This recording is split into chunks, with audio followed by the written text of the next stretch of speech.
How to auto save chats on the Snapchat. So hey guys, welcome to my channel, and in this video I'm going to show you that how you can auto save chats on the Snapchat.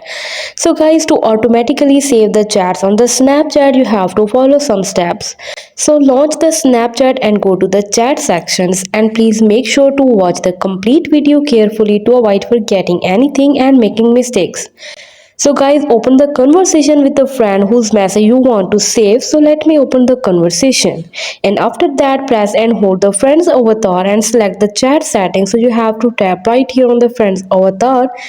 And after that, scroll down and you will have to tap right here on the three dots, and you will have to tap right here on the chat setting. And then after that, choose the option to save the chats for up to 24 hours after viewing them. So you will have to tap right here, and you will have to turn on this feature.